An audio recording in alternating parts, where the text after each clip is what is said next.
Welcome to Grown Up Product, the podcast for founders, CEOs, and investors who have moved past the early stage scramble and now face the realities of product development.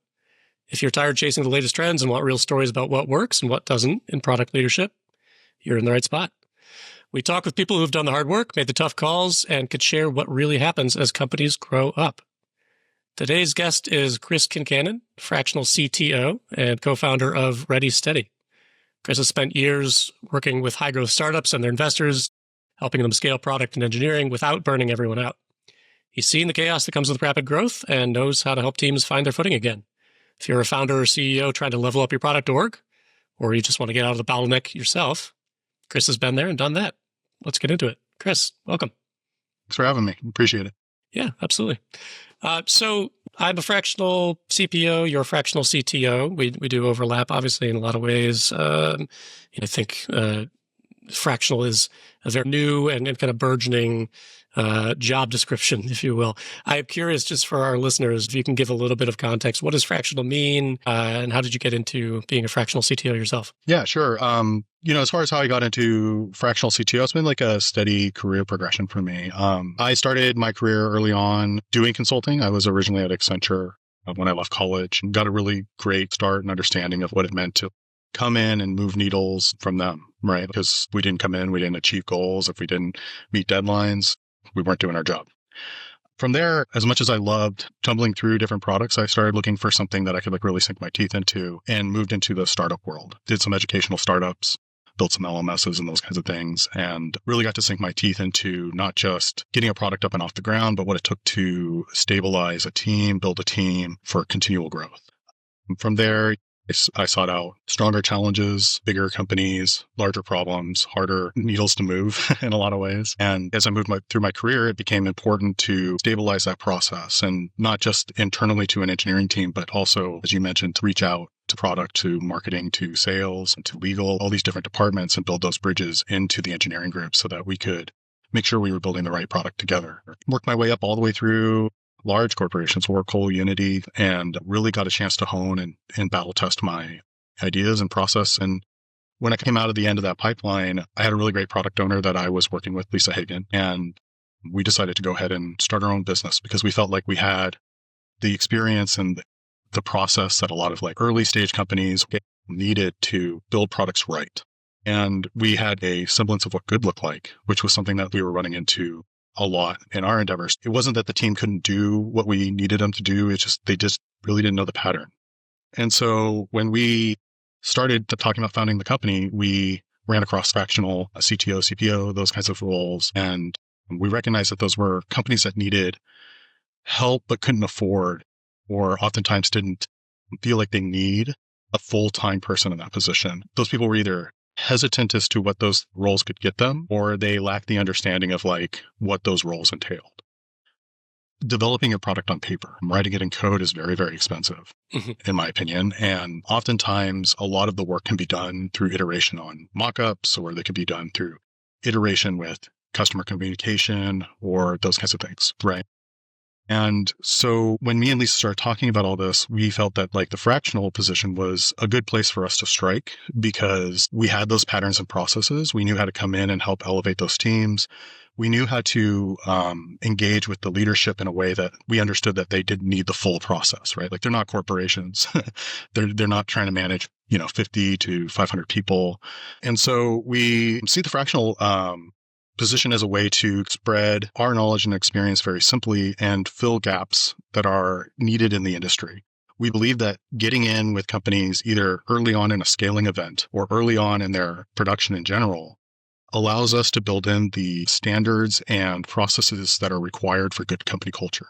Because that a lot of times is where companies fall down. They get busy, they start making compromises, standards get fuzzy, right? And people don't know how to act properly. And so things slow down.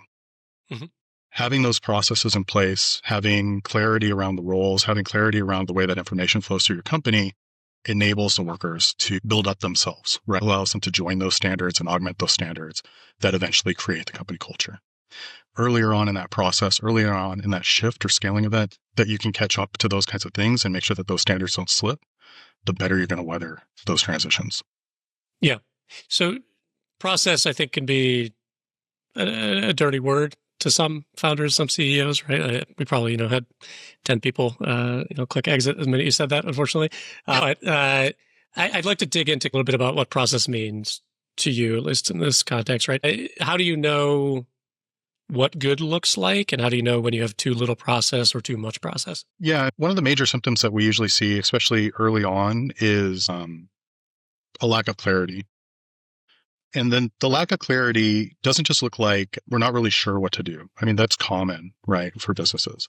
A lack of clarity has to do with how do we do our business? Is this my responsibility as an employee, or is this somebody else's responsibility? Am I stepping on toes, right? And what we advocate for is just enough process to provide that clarity and make sure that people stay on the same page. The reason why we focus on kind of like the early stage of a product development or a scaling event is because we've noticed that those are the two places where the confusion shows up, the fuzziness shows up, right? We start making trade-offs like for speed and cost against like quality, and people aren't really sure how to like push back, or they're not really quite sure how to like communicate back up the chain to where we're like, hey, like we're sacrificing too much quality here, or this isn't really going to give you the cost savings you were hoping for. And so what you don't want is like kind of like this machine-like process, right? That like removes all the thinking from the people, right?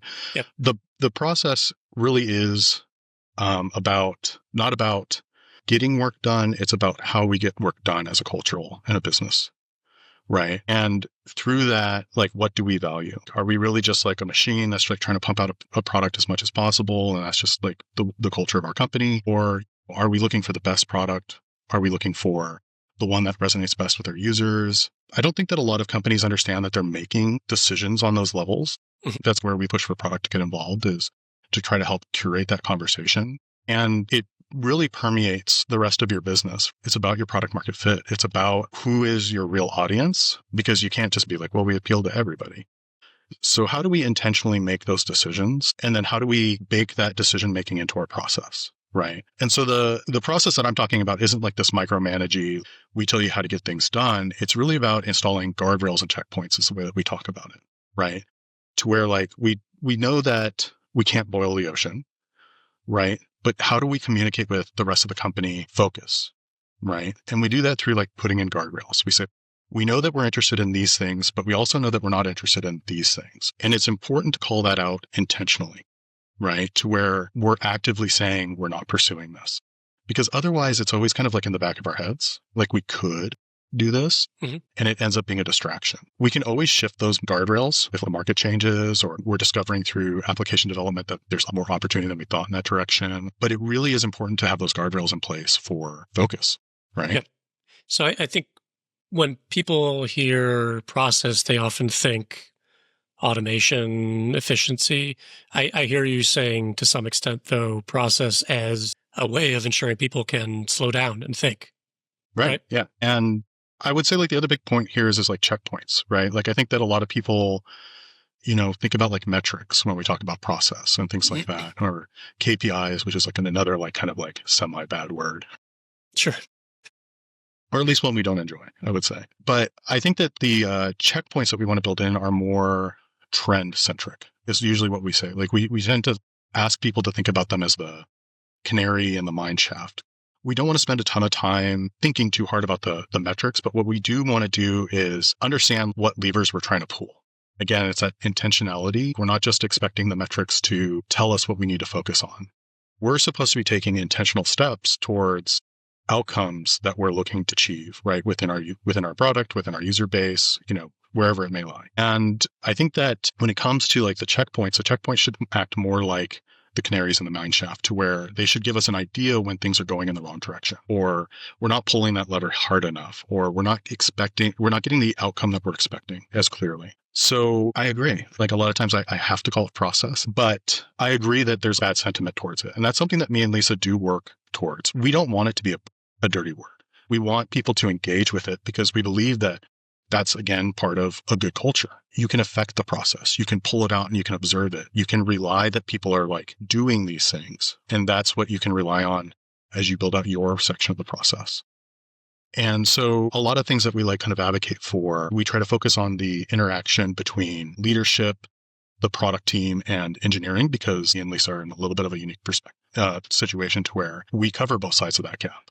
And myself and Lisa have a lot of belief that like getting product and engineering working in sync is the secret sauce, as well as other, cohorts, design and QA and project management when you have larger and larger teams. But that core connecting the people that can do with the people that are figuring out what to do is the secret sauce. And then keeping that focus on the leadership level while those two sections are figuring things out. I think there's been a lot of very popular trends, things like founder mode recently, that the general tenor of them has been the individual should rise above all of the problems that they're experiencing at the company. And if there is no process, then just smash through the walls, get shit done. I don't know if I'm allowed to curse on my own podcast, but there you go. I'm curious how you see that. I mean, obviously that's a bit of a counterpoint or a different perspective to what you're articulating. How much of that is true within what you are trying to instill at companies? How much room do A+ level individuals, or whatever you want to call them, need to be able to ignore everything you're doing and just get shit done, versus how much does everybody need to absolutely conform to the process as is? Yeah, and the process should be something that like the teams want to engage with, right? Like it should be their normals, right? And the idea there is to set standards through process, right? Like the idea that like if we do skip a step, right? Like which is like normal, right? Like we do it intentionally and it's through a conversation with the group, right?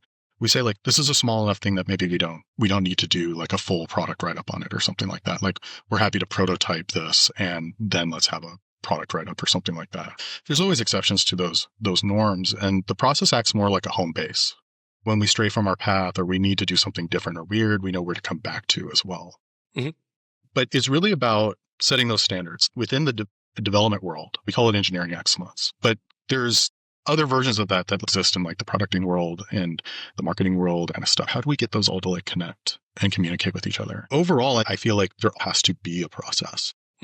Otherwise, you're just expecting people to continually rise to the occasion. And what ends up happening is that some people can do that and some people can't.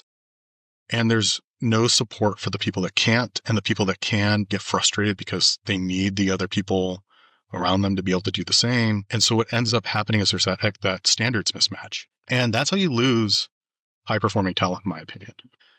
I mean, I've heard a million people tell me why they've left their jobs, and sometimes like a bad boss. But what it really comes down to with the bad boss is their standards weren't higher than mine, or they weren't equal to mine. And so I was constantly fighting with this person that was supposed to be my leadership about standards.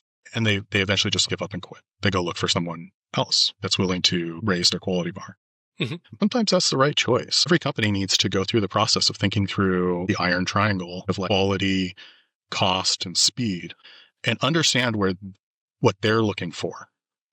And then they really should find people that match that energy. Because I know for myself and Lisa, quality is a high standard for us. We think that, putting out a product that delights your users, that's easy to use and thought through, is like key to being successful. And we are realistic about the cost and the speed at which we can do those things. That doesn't mean that like we won't compromise. Yep. You can see that through our like website, like bereadysteady.com. We talk a lot about the importance of quality. We come in and help you raise that standard, help you raise that quality bar. We help you resonate with your user and focus on the outcomes. Like those are the things that we go out there and like we kind of are proponents for. And I think when you adopt that move fast and break things mentality, there's a time and place for that. But I don't think that that's what you want your normal operating mode to be.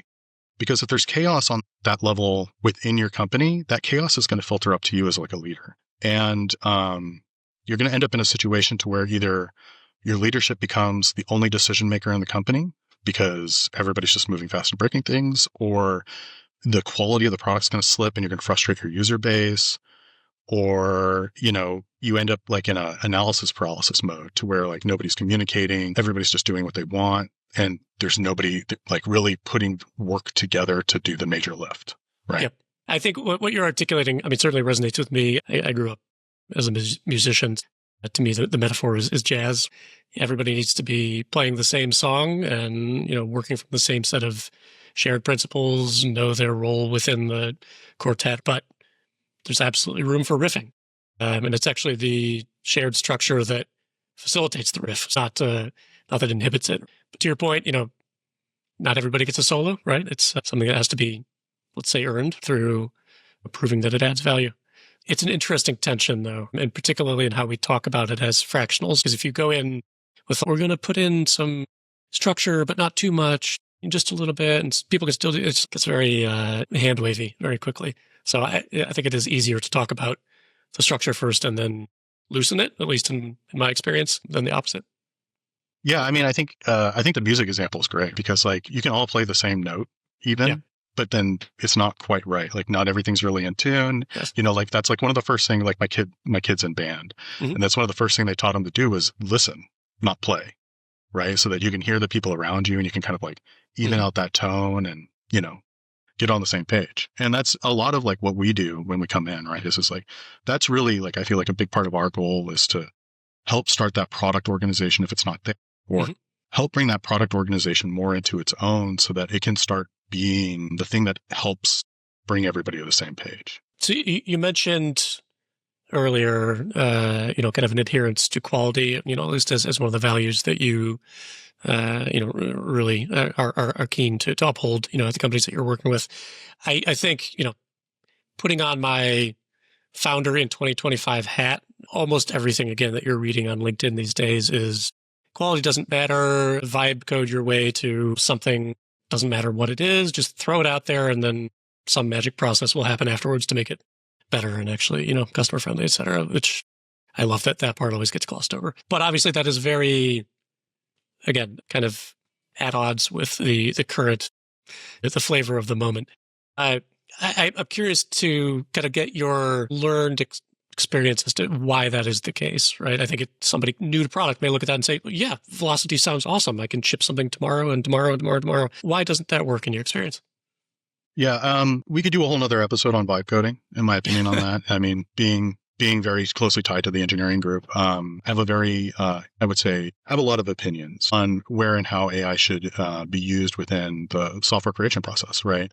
And again, like not just to talk about like the development thing, but more like, we're seeing product people build product documents using AI and things like that. And I do think that those tools have a role to play in all of this, right? They can really lead to strong productivity gains if they're introduced in the right way and they're treated correctly. I would say this idea that like I can just vibe code my way into a successful product is not correct. I think that the AI coding gets you to like a certain echelon and it's really like around like prototype. Right. And I agree, like early stage prototyping, quality bar is not super important. I've got like maybe a handful of beta testers. Maybe I'm like soft launched kind of in a place. Like all of that's kind of okay, right? Like, but those time periods are much shorter, I would say, than what most people expect. Really, like once you kind of get like some paying customers on there, like you get your momentum, you really only get like one chance at a first impression. Right. And you really don't want to lose momentum because you're fixing things or you're trying to build up features that like you found out were missing and those kinds of things. And so there's, to me, a balance of like, again, like how much did I think through this? How much did I test this? How much did we talk about it on paper before we get even a prototype involved, right? Because even if we can throw one together, the damage isn't in cost. It could be in reputation. It could be in experience and negative reviews and those kinds of things, right? And if your product is something that is so simple that you can just throw it together with like some AI coding, you've got to expect competition, right? Somebody's going to see the idea and carry it 4 levels higher faster than you can, right? Or something like that. Or they're going to see your idea and understand the right market to put it in and beat you to it, right? And so this idea that like I just prototype and throw it up there and then if I build it, they'll come. Like, I've just not seen that work, right? And while it can get you that fast prototype, it can get you to that marketing stage much faster. It's not going to solve that marketing stage, kind of like what you said, right? To where like you then have to go out there and like find your user base and do all the work of like figuring out like where your product market fit is and how you like scope it down and find the right features to add to the application to meet that product market fit. I just haven't seen it. I haven't seen it come out of like the vibe coding. I haven't seen it come out of even like trying to work with the AI on a product level. Right. But what it can do is certainly support people that already have those skills, right? Myself as like a developer, I use Claude Code to do personal projects and fun things like that. I totally advocate that like developers out there right now should be learning how to use AI tooling. It's not going to go away, right? And I think that in the hands of people that already know, it becomes a multiplier, right? And I think that's true on the product side as well, not just the engineering side. Certainly, myself and Lisa have been able to very quickly come up and throw like ideas against the wall using ChatGPT or Claude or any of those kinds of systems and kind of like be able to process our own ideas much faster, less iteration, those kinds of things. It can't help us generate the ideas. It can't help us find the markets. It's just not that sophisticated yet. Yep. So I don't particularly think that you can stand up an entire company just with the AI. However, empowering the people that you have available to you through AI can certainly save on the need to hire early on, the need for more cost early on. It can certainly get you prototyping and seeing your own idea and using it much more early on and those kinds of things. I think that the big hits to where like you hear, I vibe coded something in a weekend, I stood it up and now I'm making, $2.5 million or whatever.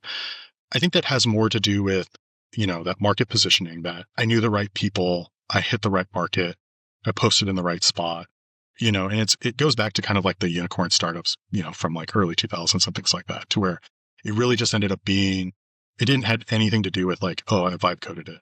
It had to do with being in the right spot in the right time, which product is what can help you actually build towards that versus needing to rely on the luck, in my opinion. Yeah, it's an interesting mix in my mind, right? When you see examples like that, I think it's, first of all, again, my early training was in game theory, so I always think about this as like, what is the bias that's in play here, right? And that's very much a bias of picking out only the winners out of the giant pool of thousands of other companies that probably tried to do exactly the same thing and didn't succeed, right? So you're looking only at the winner and saying, oh, this works, right? Whereas that is very misrepresentative of the whole. But I wonder how much even that approach of just pushing AI, even as a component of your team, starts to feed into just emphasis on velocity. We don't have to do the UX research. We don't have to do the design thinking. We can just mock up 6 prototypes, throw them all out into, a testing environment and let the results speak for themselves. And right. So over time, the thing that I'm really trying to think about from a product perspective is how does that degrade kind of the inherent skills that very talented professionals I've worked with tons of who have developed over time to help us from a human perspective understand what good looks like and how do we get to something that is more likely to work before we have to hit that engineering stage. I don't know what that dynamic looks like, but if I could put you on the spot and hand you a crystal ball, like what do you think that looks like in 10 years at a good company, to be clear? Yeah, I mean, I don't know, 10 years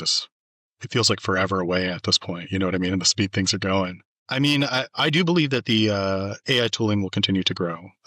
I think that it's important that people understand that good looks different to an expert versus somebody that's not an expert on a subject, right? And so to me, what I always try to remind myself when it comes to the AI is the AI moves towards the average, right? And average is oftentimes better than what most people have.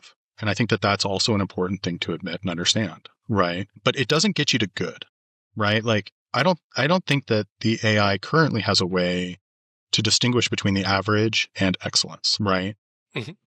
Just kind of like knowing the internals of how that AI works, it's always going to head towards the average. So I always tell people it's a great place to start, right? If you don't feel like or if you don't feel like you're sure and you want to test your ideas, go bounce them off the AI, right?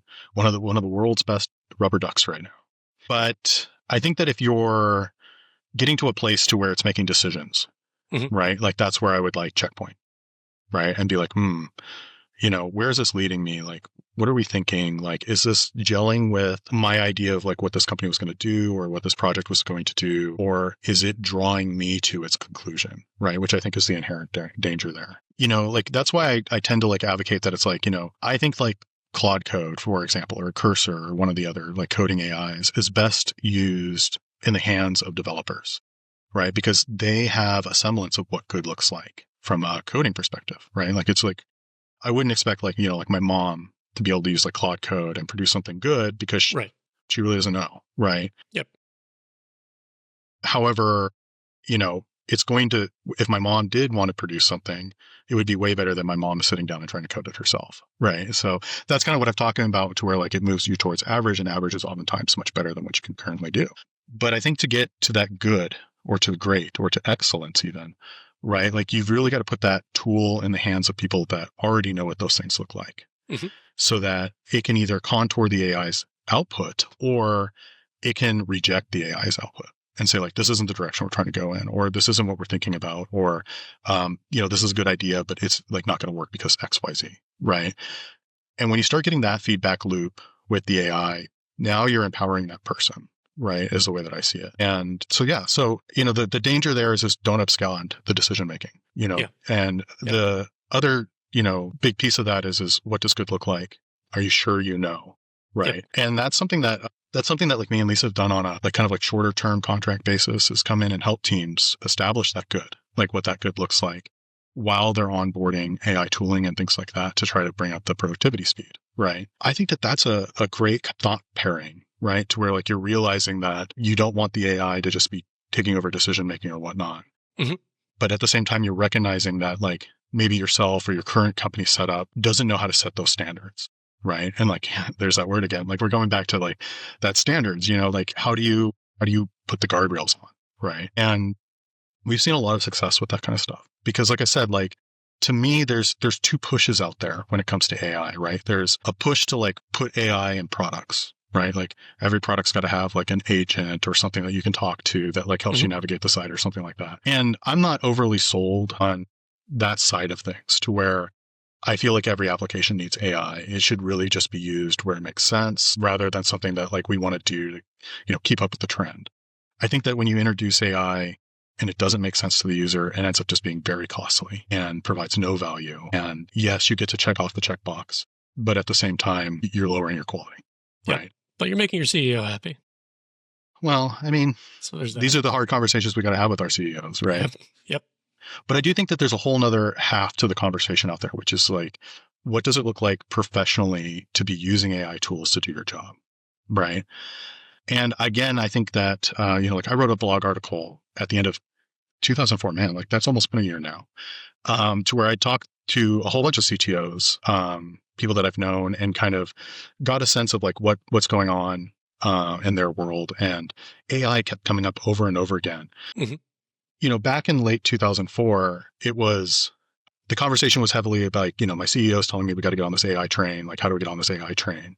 Like I kept asking, I was like, well, do you mean like AI in your product or AI on your team? And they're just like, yes. And so I developed this conversation that I would have with them. That's like, well, have you put, like, it's just like any other piece of technology. Have you put in a working model? Like, have you talked to people about like how to use these tools, or are you just giving them access to them? Right. And for me to be successful with like the AI tooling within the employee set, you have to treat it just like any other new piece of software. They've got to receive training, right? There has to be an ongoing conversation about like how we're using the tooling, and there's some kind of sharing of like, hey, I learned this trick, or I've learned that trick, or those kinds of things. And so I find like that world much, much more interesting, because we're talking again about like kind of like that iron triangle, and like, how do we get less costs? How do we get more speed while maintaining that quality? Yeah. And that becomes infinitely more interesting. Yep.